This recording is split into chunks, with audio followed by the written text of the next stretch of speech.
welcome one and all to Brush Hour. Here we go. It's been a little while because, as some of you may know, I took a little trip to Icon in Kansas City.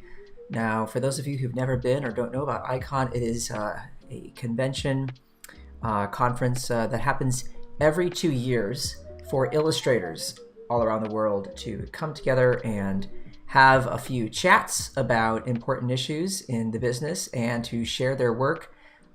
There's a really fantastic event called the Road Show, where hundreds of illustrators will be showing off all of their prints and products and books and things like that, and people get to just wander around and pick up whatever they like. It's really wonderful, as well as main stage events with lots of important folks in the biz giving chats about things that are going on, and just a great chance to connect and see everybody. So because it had to be skipped in 2020. The last Icon I got to attend was in 2018.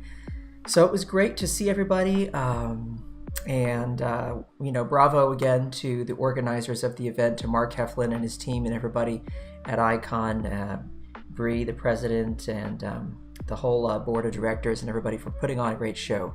Thanks to you. If you haven't been to Icon, please go.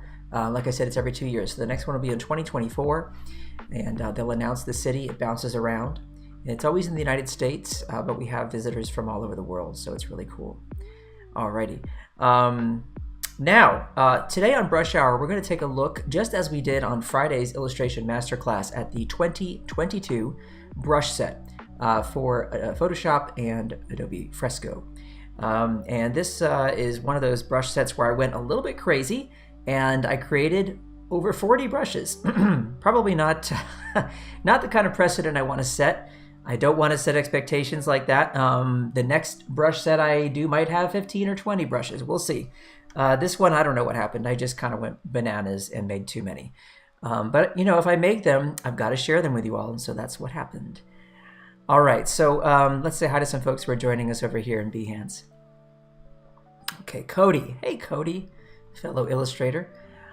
I see Steve is here, and Kathleen. Hey, Froa's here, and Leah. And I see Sean and Z. And Dana is here. How are you doing, Dana? Enlightened Swami is here. Well, that's a pretty cool username there. Everybody, welcome. If you're watching over on YouTube or on Twitter, remember that I'm following the chat on Behance. Okay, that's be.net, like to be or not to be, .net. / Adobe Live. That's where you'll find this live chat where we're all hanging out. Okay, let's jump over here into Photoshop. Got a little sketch here of a girl blowing bubbles. It's summer, and this is the kind of thing that I did when I was a little kid. I would go outside and just blow bubbles. I mean, simple pleasures, right? That's where it is at, as they say. Of course, if you are living right now in England or maybe France, maybe you don't want to go outside and blow bubbles because it's 100 degrees. But if it cools down a little bit, go ahead and enjoy that. All right, so we're going to take a look at these, and we're going to look at each brush, okay, and try and create this little illustration using a bunch of these brushes. Now, I did this on Friday. I just kind of played around and, we'll see how it goes. This illustration's a little more simple, so we'll see if I can maybe get through the whole thing. I got pretty close on Friday, actually. I'm going to knock this back in opacity, okay, so I can still see it. And what we're going to do is, by the way, my iPad here is showing signs of losing its battery strength. So I might have to follow the chat elsewhere here.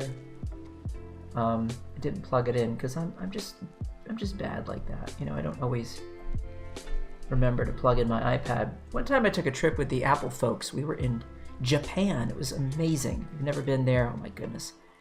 I had not been. I did live overseas. I lived in Singapore and Taiwan, so I wasn't too far away from Japan, but didn't have the chance to go. And going out there was just an amazing experience. And I was hanging out with these Apple guys, these people who worked for Apple. And the thing about it is they were saying ABC, ABC. And I said, what does that mean? And they said, always be charging.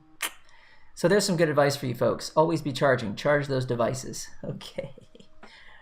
All right.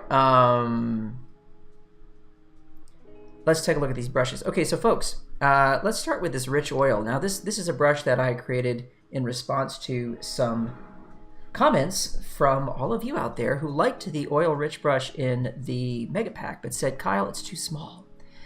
So I said, fine, I'll make you a big one, and that's what this is. So this, you can really blow this thing up. Right now it's at 175 pixels, but you could go big. Look at this. I'm gonna go 300 pixels, and it's gonna be a blast. Look at this. I can just start painting in a nice sky here.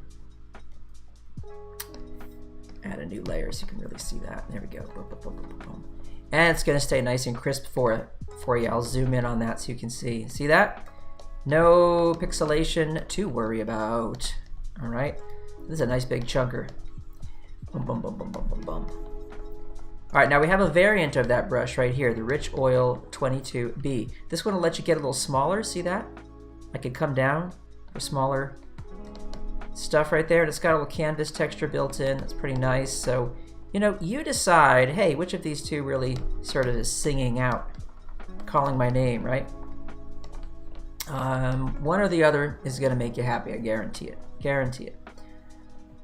Okay, so I'm just going to take all these chunky marks here and build myself a little base for this illustration. I like to do this sometimes so that as you go along, if you're using brushes that don't have 100% opacity, right, they're not fully opaque, maybe some of that sort of ground that you put in, okay, the ground is that color that you lay in as a base, will show through and give you a little color harmony, a little unity in your illustration. This happens. This happens. It's an old technique, you know. I love tricks, you know. I'm not trying to reinvent the wheel here. All right, if there are tricks that artists have been using for centuries and they serve them well, why should I not use them myself? So there you go. Now, of course, you can see this is taking advantage of color dynamics. For those of you who aren't familiar with color dynamics, in the brush settings panel, here you go, color dynamics. This allows you to change the hue and saturation and value of the color that you're using with every successive instance of the brush stamp as it is dragged along. And this creates some really lovely effects, as you can see here. This next one we have is the Leaf Daughter. Now, the Leaf Daughter I thought of as a brush where I could be, you know, just quickly throwing in some little bits of foliage and things like that. See that? And what you can do is go to their brush settings, and under brush tip shape, you can change the angle of the brush. See that? And if you want to have leaves that are facing in this direction, go ahead and change the angle and paint with those. The nice thing about this first Leaf Daughter brush is that you have a fixed angle, so you can really control that very easily with your brush settings panel. You can also save variants of the brush if you wish. If you have a brush that you've changed and you want to save a variant of that, come on down here to this little plus sign. Tap on plus, and that'll give you the option to save a new brush. So you could save a new version of that brush and it'll show up right beneath the current version. So you can save that for yourself for your own work. And lots of people do that, okay? All right, let's see any comments here or questions before I continue. Alessandra is here. Hi. Nimesh is here. This is confusing, says Nimesh, because the video is live on YouTube, but the chat is from Behance. Well, Nimesh, that's true, isn't it? But the reason for that is that we'd like to stream to as many places as possible. But for me, the host, to try and follow 3 chats at once would be problematic because I would then not have as much time to draw. So I hope you understand. Leah, are the oil brushes opaque? Yes and no. Depends on how much pressure you use. So less pressure means you might get a little less opacity, which is nice for blending. There you go. All right. Chris is here. What's up, Chris? So cool to see you in person just a few weeks back in Kansas City. Chris, if you don't know, is a brilliant illustrator. Check out his work, please. Also, great animation, great everything, pretty much. My kids have some of his truly awesome stickers on their water bottles from the last time I saw him at Icon in 2018 in Detroit City. All right, so moving on. We have Leaf Daughter 2. Now, this is a variant of that brush, as I was just saying, but this one will respond to the direction in which you're moving the brush. Okay, so of course, if I'm moving vertically, ta-da, Bing, ba boom, ba boom, ba boom. Very nice for all kinds of little effects. And what we could do is we could use that brush if we wanted to right now, gang. On these little rocks you see here. Okay, so if I just go, ba boom, make a little selection there. Like there's one rock, and I'm not worried about the bottom of it, okay? But let's say I want to add like some little mossy bits on top of that, you know, just do kind of like that. And what I could do is I could size the brush down using my left bracket key, and then go ahead and do that. Really nice little textural bits there. I love that. So pretty. Okay, there you go. And now while I've got that shape there, I could just add a little layer underneath it. Okay, and we're going to go a little darker and a little warmer right here. We're going to go warmer and darker and less saturated here to get ourselves that sort of gray for that rock, you know. And then we can see how that feels. We could also go lighter. But let's just take a look at that. And for this, you know, why not use a different brush? We could use the Mystic brush down here and just paint in that rock. See how we feel about that. How's that feel? Now this Mystic brush, as you can see, also takes advantage of color dynamics, and it's got a cool sort of texture built in. It's a little canvas texture that I really love. Canvas texture that I actually originally created for the live oil brushes in Fresco. I don't believe it was the one that wound up getting used in the end. I think I made a different one for that. But there you go. Now remember, you can always do things like this. You can say, all right, I've done that little rock. And as the illustration goes along, what you can do is you can adjust things. So I could always say Command M, pull up my curves, and I can make that rock lighter. See if I like that better. You know what I mean? I can make it darker. See if I like that better. There are all kinds of things I'll be able to do as we go along in the illustration. And I have those on a separate layer. Okay, so I'm all good. So this layer here, right here, has my little bits of moss, or whatever you want to call that stuff. So as we're going here, I can go and I can create another layer, and underneath I can just throw another nice little rock back here. Okay. And we were using this color for the rock. So in this instance, maybe I'll go a little lighter, okay, and a little warmer. Put another rock right there. And while I've got that selection, I just come up to my moss here. We grab that same color, and this time I'll go a little darker. Oops. And here's my nice little brush history. You might remember that there are 7 brushes here that are always saved, that were your most recently used brushes. So here's that leaf dot or 2. Okay, it remembers the size. I saved it. So that's convenient, and I can just throw in some of that stuff right there. Okay, turn off our sketch for a minute, and then we can see how things are reading. And here where my sky is, I'll just go ahead and lighten all that sky over there to add even more contrast a little bit later. Okay, and this is all going to get covered with grass. If you remember from the sketch there, this is actually going to be covered up with grass. So now that we have this little process that we've established for creating these, using these this combination of brushes with these 2 brushes, why not just go ahead and do a bit more here, right? And I'm always going to go a little over the boundary for where the grass will be there, because I know that I'm going to come back to that. Here's my brush history. I just come back to that nice Mystic brush, throw that in there like that. And while I've got that Mystic brush handy, just come over here, and we're going to take care of that rock right there. Bounce back to this darker color right there. Da, da, da, da, da, da. All right, and we'll use it one more time right here, or maybe we could even use sort of a lighter color for that one. I don't know, we'll figure it out, but for now we'll just do that. And lock your layer transparency. That's how you could also, right here, that's how you could also change colors, right? So while I've got that layer lock, I can come over here, and some people call that, we call it lock layer transparency, but lots of folks who use other apps are familiar with that as being called alpha lock. Same deal. Locking my layer transparency right there. And then what I can do is I can use another one of these brushes that has some cool textural elements like this Azteque Pattern brush, right? And we can come over here and just go a little lighter like this. And see that? I can just add a good bit of texture right there. and add it to this guy right here. You can always be selective, make your little selection there and just paint that a little bit. See? Fun. Let's go a little darker here and let's just throw some texture on that rock right there. I'll hide the sketch so you can see what I'm doing. See that? That Azteque Pattern brush is really fun. These are the kinds of things that they're totally, they're harmless, right? These little textures kind of blend in so nicely, but they add just a bit of interest, right, to that surface, so it isn't so boring, okay? See that? Just throw it in there. There it is. You find all kinds of ways to use these. I'm just giving you ideas. I'm giving you a few suggestions. That's all I'm doing, okay?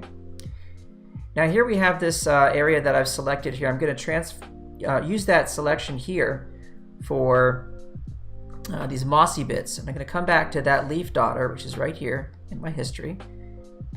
And we're going to go a little greener this time, right there. And then we're just going to cover that. Now I don't have enough contrast, so what's the secret? Go lighter or go darker? I can go lighter. See? Get some contrast right there. All right. And don't worry, there'll be grass here, so that'll change and it won't look like it's the same thing as the sky. Or I can go darker. So let's try that. We'll go darker again. A bit more saturated here. There you go. Maybe a little lighter than that. And of course I could adjust these things with my curves and things like that, right? But we'll just go ahead and do that. Come back to this little guy right here, grab that color, go a little greener, throw some little mossy bits on the surface of that stone back there, and on this little guy right here.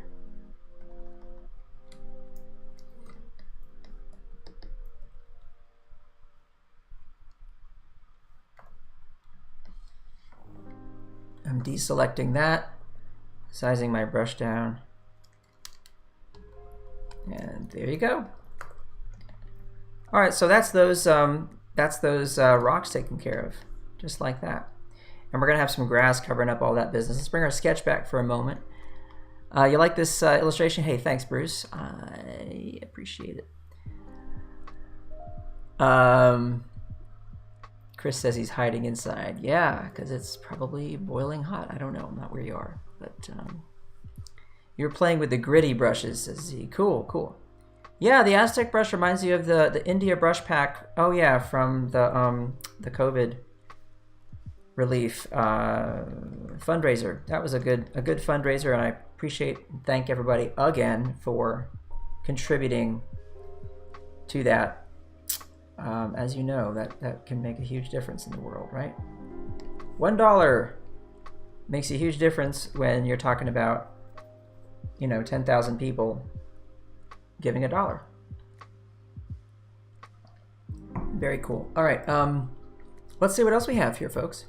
Chipped paint. What's that all about? Well, the name kind of gives it away. All right, so chipped paint looks like chipped paint. No surprise there. See that? Chipped paint. So, if you wanted to use that brush in this illustration, you could probably find some ways to do it here and there for something. Could have worked for the brush textures or things like that. The chipped paint too has a bit of a wet edge to it. That's nice as well. We've looked at the Aztec pattern. Aztec is similar, but it allows you to paint in a directional sort of thing. You could do this for borders, if you want to do some kind of a decorative border for something you're making, I don't know. There are lots of cool ways to use that though, and I know you'll find something cool you can do with it. I really like to create occasionally these little border brushes. I think they're just really nifty. Streaks. Well, this one's good for things like clouds, and I've got some clouds in here. I can just kind of throw a cloud in there. See that? Grab some blue and just kind of paint into that. You can throw that back here, so it's behind the rocks. We can get picky like that, and we can sort of carve away at the shape. Lots of things you can do there. And, you know, speaking of carving away and those kinds of things, if you just scroll on down a bit, what you're going to find are some nice little smudge brushes in this set. And I like this Smart Smudge because I can do this. See this? Just kind of break up that surface like that and then smudge down here and just pull things away down into the rest of the illustration there. So yeah, Smart Smudge is a good one for pretty straight up traditional Photoshop smudging and blending. But you can do some pretty nice effects with it. Lots of control with that one. If you really just kind of stab at the canvas with it, you're going to get a more sort of textured, a harder kind of a smudge kind of effect. Not so soft and fluffy. So there are some pretty neat things you can do there. Recommend playing with that. So come back over here and add a few more. Oops, I've got my background color selected. There we go.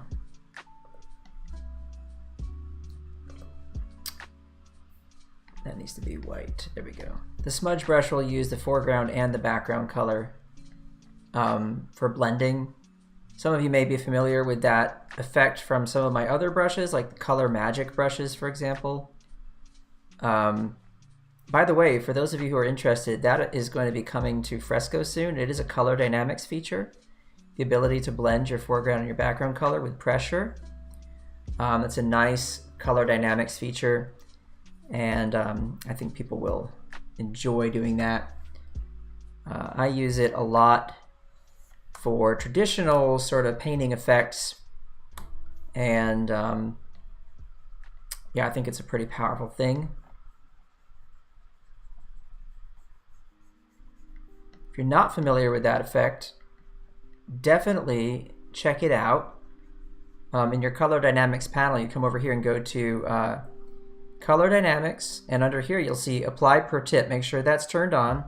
And under Foreground Background Jitter, just set the control to pen pressure, and that'll allow you to use both of these colors to blend. So for example, if I were just going to demonstrate, if my foreground color were this color, my background color were sort of like a more deep dark blue, I can kind of bounce back and forth between the two using pressure.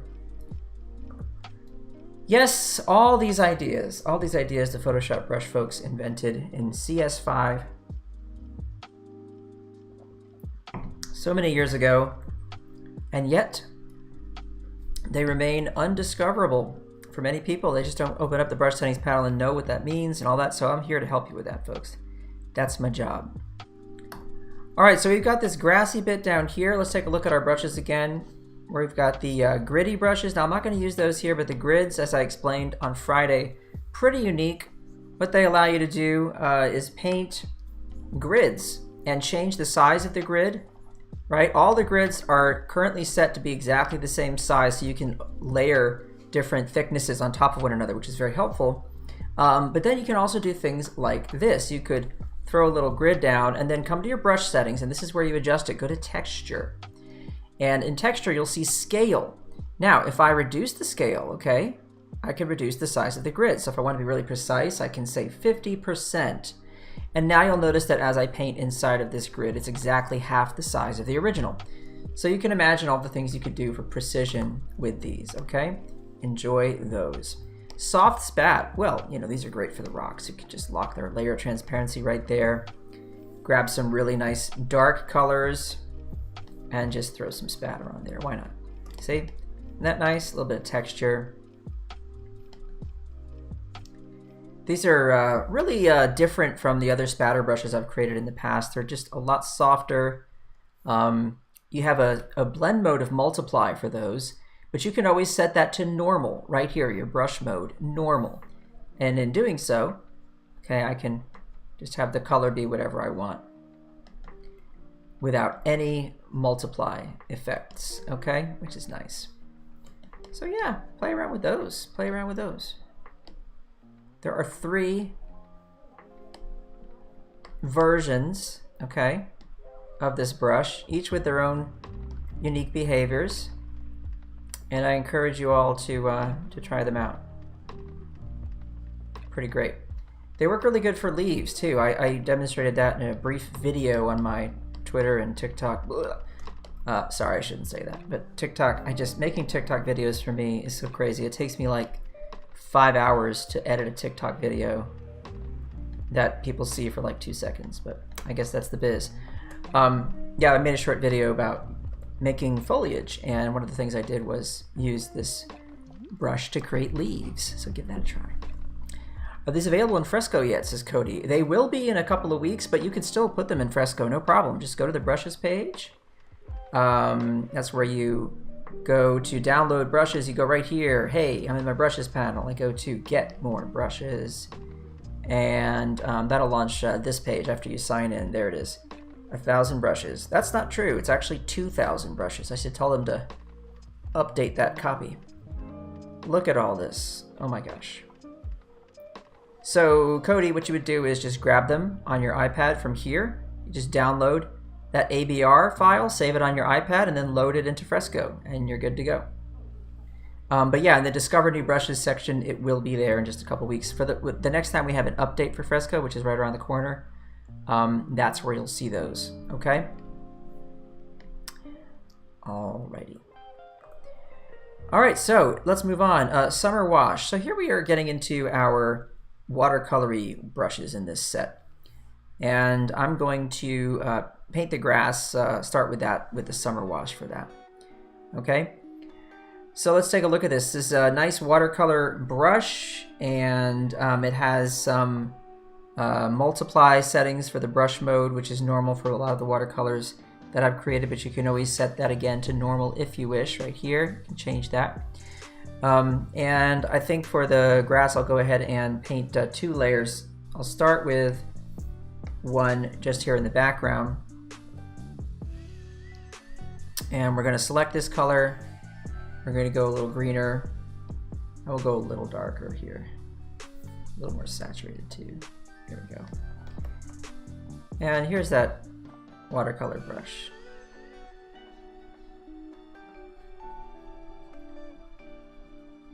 There we go. And I'll hide the sketch for a moment. And if I'll just paint over here separately for you for a second, I want to zoom in so you can see that this watercolor brush has a nice texture to it. And the darker I go, you'll see that texture emerge right there. Okay? Very handy. And now that I've got that layer right there, I'm just going to add a bit more paint here and sort of create the impression that we have different sort of layers of middle ground here, right? So it's kind of like things overlapping and all that sort of biz. All right, just like that. And then we're going to jump on top of that. We're going to go in front of the rocks now and paint again.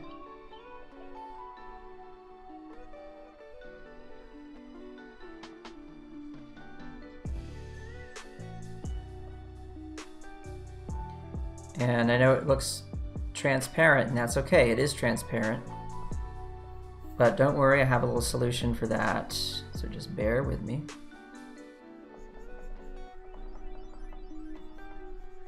I just want to get these shapes feeling good.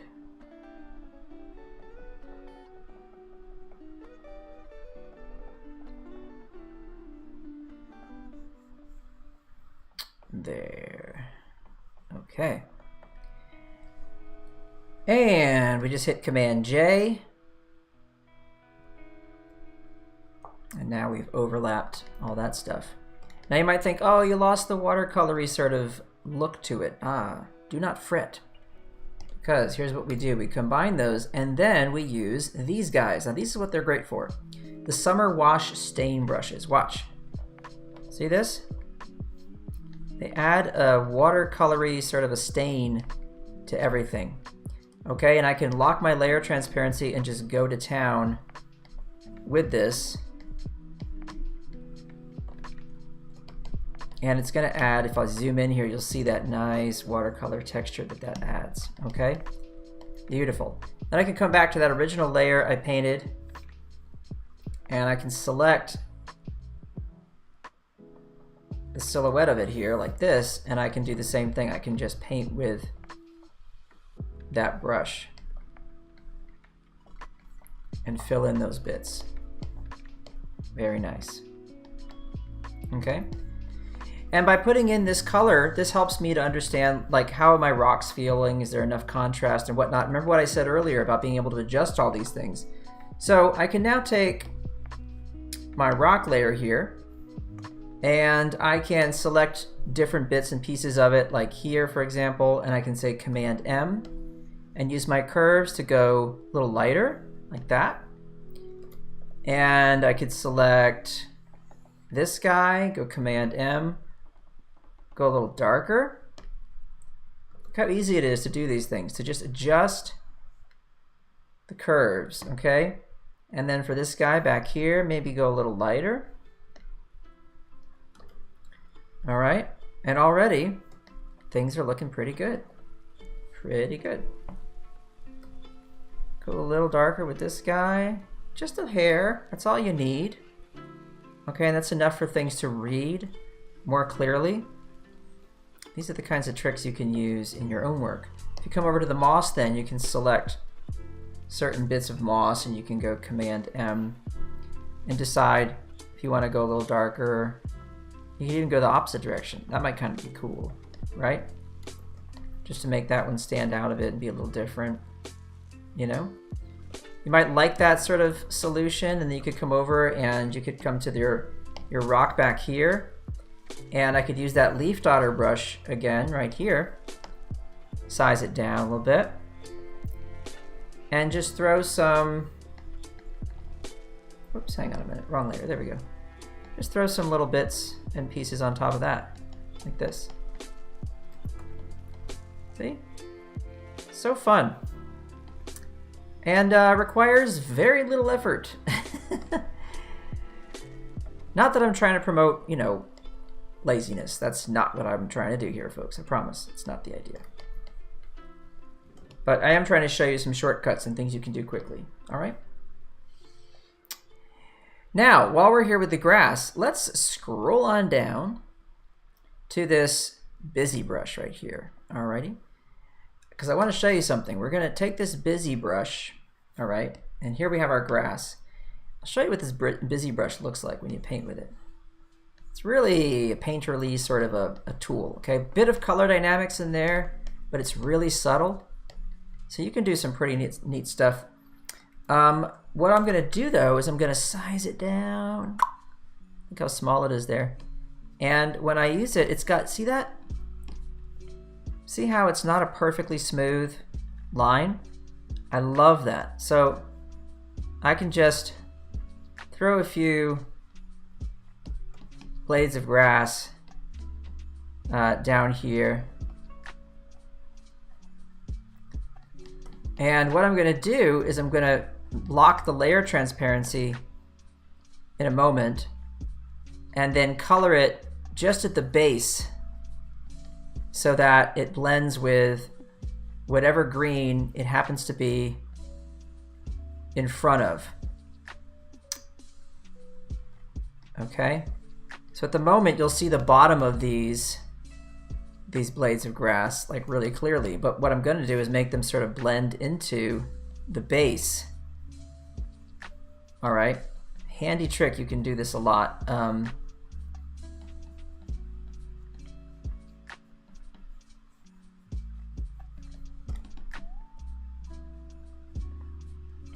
There we go. So now I've got some grass, and you lock your layer transparency and grab a soft brush like this airbrush right here, soft air. And this was a user requested brush right here. And then I can do things like this. I can grab this green, see that, and just kind of paint it up into the grass. So the grass just kind of blends like that. Really, really cool. you don't want the base of the grass to like feel like a separate part of the line. You know, you want it all to emerge out of the ground, right? Whatever ground color you have. See that? So I can just sort of softly blend that in. And I would take more time with this, and I'd be a bit more careful and a bit more sort of precious about it. But because we're doing a live stream and we want to make progress, we want to move along, I'm going to leave it like that for now. But hopefully that's a helpful tip for you all, and you might find a way to mess with that with your own work. Let's see how nice that works. Isn't that fun? When is there going to be a fresco update, says Aaron. I think it's in a week or two. Can you use Photoshop brushes in Illustrator, says Abdul Hamid. No, not really, because Illustrator is a vector-based app and Photoshop is a raster-based app. But what you can do is you can use custom Illustrator brushes that are pretty neat. Check out some of the ones that are available on places like Creative Market. There, people are selling our custom vector brushes for Illustrator. People like Von Glitchka. Dana's using these brushes in Fresco right now. All right, cool.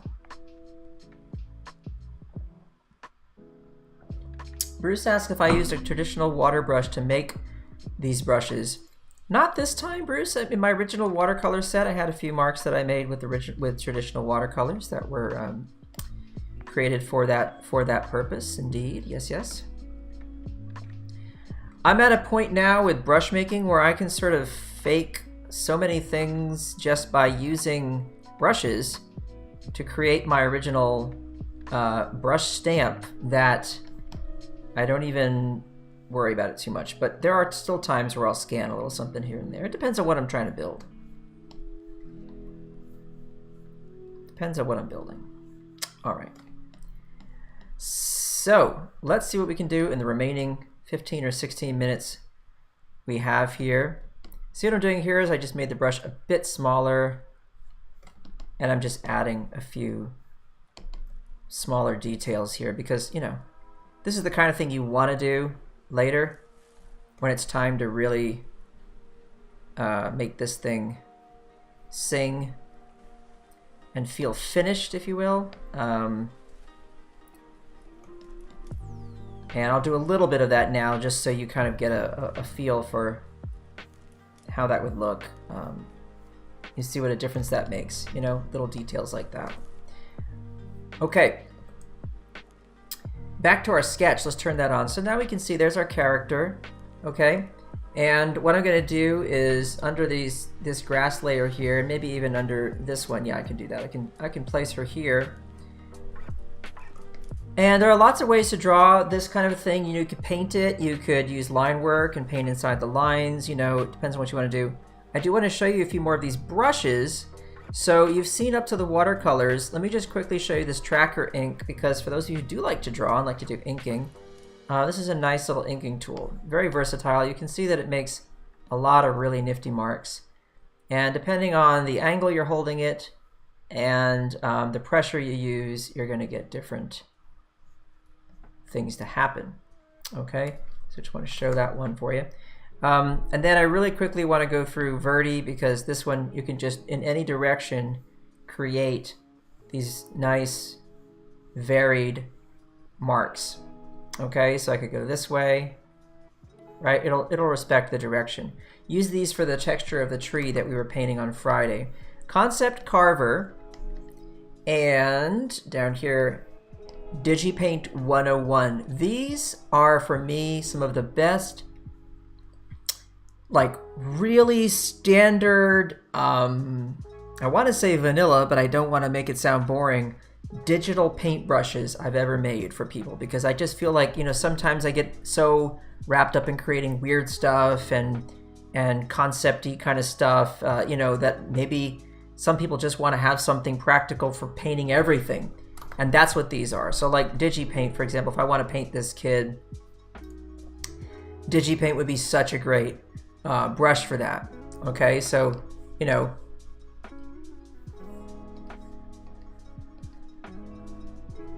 just size it down and start painting. And the edge control that you have, like one edge is kind of softer than the other and whatnot. This is just a great thing to be able to control, building up, being able to rotate the brush like this to change direction.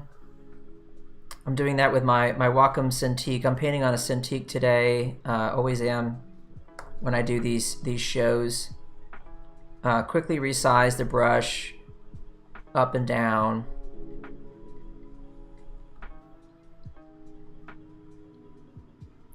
But yeah, this is one of those like everything brushes. And so is that Concept Carver, though it's got a bit more texture, sort of, if you want to know how it's sort of different. And it does have a different edge to it, where one side is definitely more sort of soft than the other.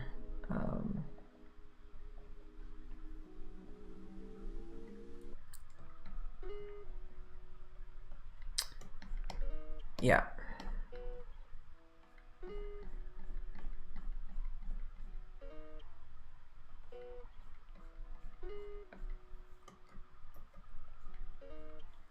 Okay. And let's look at our piece here. So we have this sort of blue and this green. So if you jump across from the blue and the green to this area, you know, for contrast's sake, that's where you're going to get some colors that might work nicely for the dress.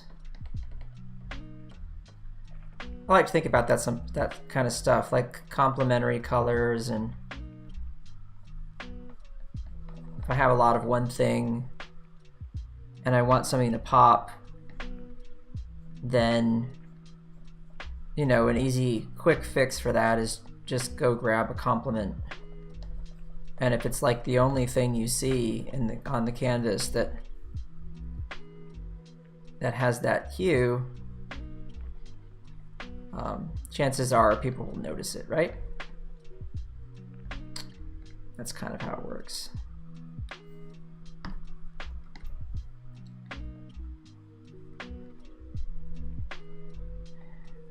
Everything painting, you know? And you could do that. You could use a brush like this for that same kind of work. And I'm really using it quite large here for the kind of work I'm doing. I should probably say the tilde key on the keyboard. And that allows me to erase with any brush. So there you go. You can even size it down and just do a little.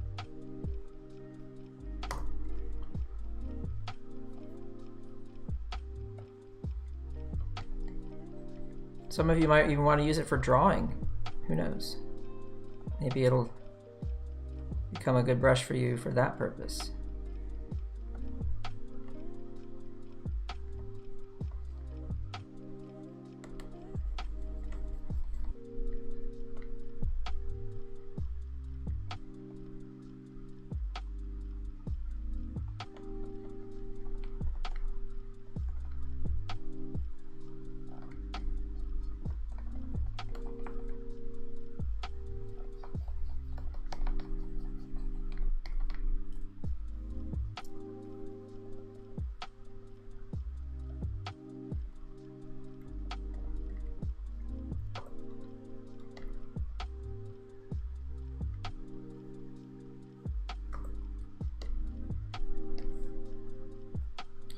It got quiet because I'm concentrating. This is what happens sometimes. Sometimes I need to concentrate. I'm sure you all are the same way. At some point, you can't just keep jabbering away like me. Jabber, jabber, jabber. At some point, I do have to concentrate on what I'm doing and make sure it looks okay, you know? So that's what's going on there. All right, so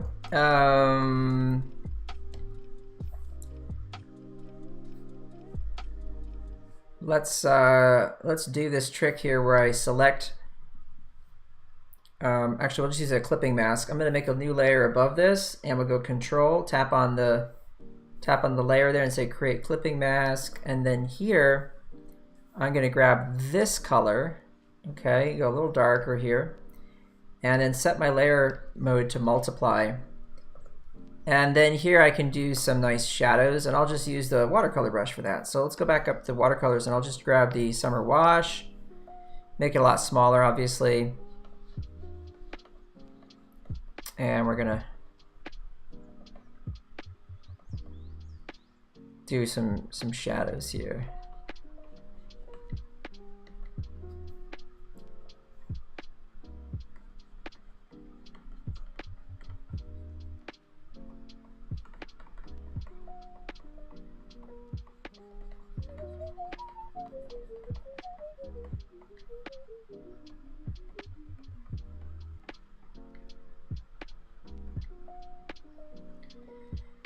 And that's a nice little trick you can use for creating shadows with your work, is to just set a layer to multiply on a clipping mask.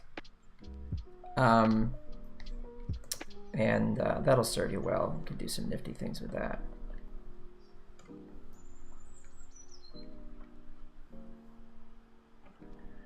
Okay.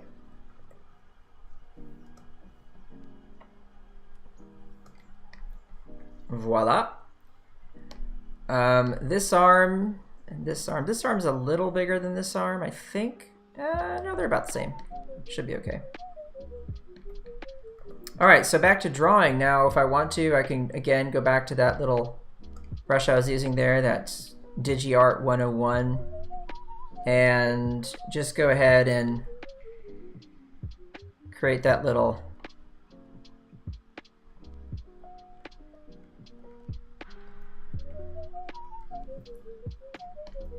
I don't know what you call it. I think people call it the wand, right?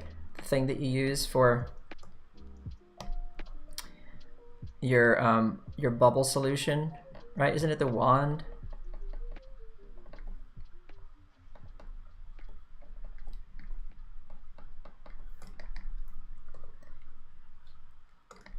And we're almost done with that now. So the thing to do next is, yeah, I'll save that, whatever. The thing to do next is over here where I've got the legs, right? I want them to sort of be in the grass. So we can go back to using that brush we were using a minute ago, which was the busy brush. Just size that down again. Okay, so we got about the right size. And grab some of these colors. And right over here, I'm just gonna go ahead and paint over some of these bits here. So she just kind of blends in there. Like that. That's so easy to take care of. No problem, right? So that's just some bit of housekeeping, if you will, right? Okay. So what do we need now? We need some bubbles, and this is where, of course, you're going to use things like your lasso tool. This is just the kind of tool you want for a job like that. Let's take a look at what else we have here. We didn't yet look at hollowed. We didn't look at Stonehenge. Stonehenge is crazy. I'll just, while I've got this selected, I'll paint with some Stonehenge here. I want you to see what this brush does. Like, it's so hard to explain the way this brush works.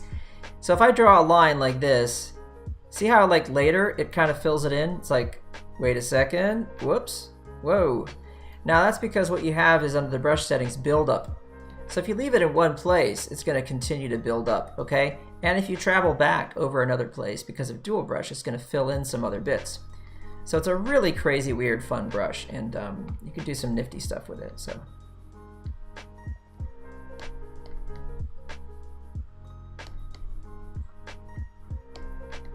I'm just going to use it to like do all kinds of stuff in this bubble.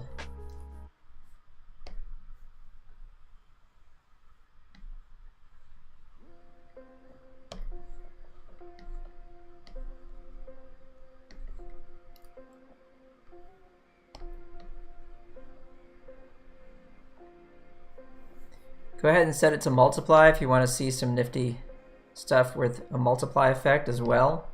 Am I saying nifty too much? No such thing. But yeah, we also have marbled, and marbled will do some really beautiful patterny stuff as well. I demonstrated it on Twitter with like me creating a Roman column sort of thing, where it just did, you know, an instant marble column. You know what I mean? Let me show you what I mean. So I would just do this. I would just grab my rectangular marquee tool, go like that, fill it with a color. Yeah, it is a big bubble, Peter. That's because it's an illustration. Whoa, Paul's here. What up? Paul's amazing, everybody. You know him. Everyone knows Paul Tranny. Come on. So look, I filled this in with a color. Actually, that's probably not the best color for a marble, marble column. Let's do something like this instead. And then I go like a little lighter, and with this marble brush, I just go blam, and then just go darker and go blam. See what I mean? And then you've got like that kind of texture where it's like bam, bam, bam. Instant marble column. Go bright white. You go as crazy as you want. If you have granite countertops or something in your house or whatever, you know what I'm talking about. See what it looks like. So that's a pretty, pretty handy brush right there. We don't need a marble column in the middle of this field.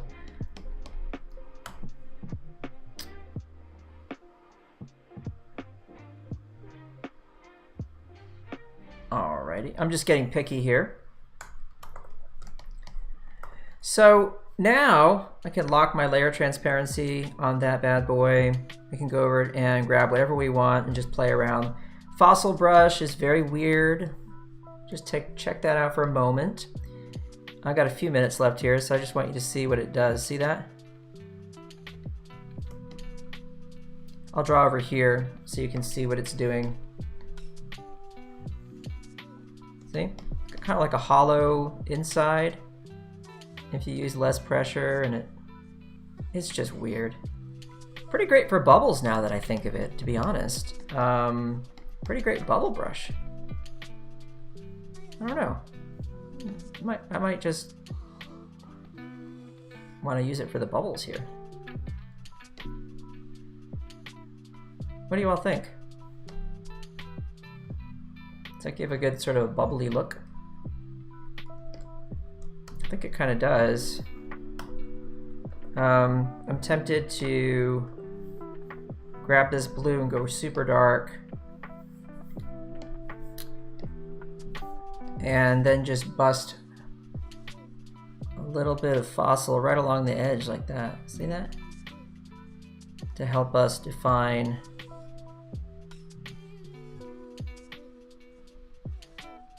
and then come inside here and do a bit more like that.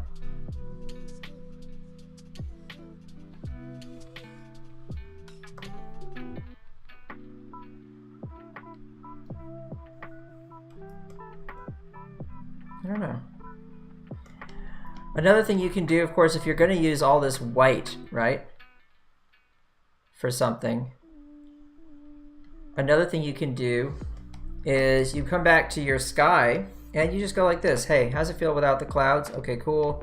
Take the clouds, reduce their opacity 70%, and then where you have some areas where you want to increase contrast, come to the sky and grab another one of those big fat brushes like Hollowed, which we haven't looked at yet. Grab my sky color, go a little deeper blue, and just bust in some blue back there, okay?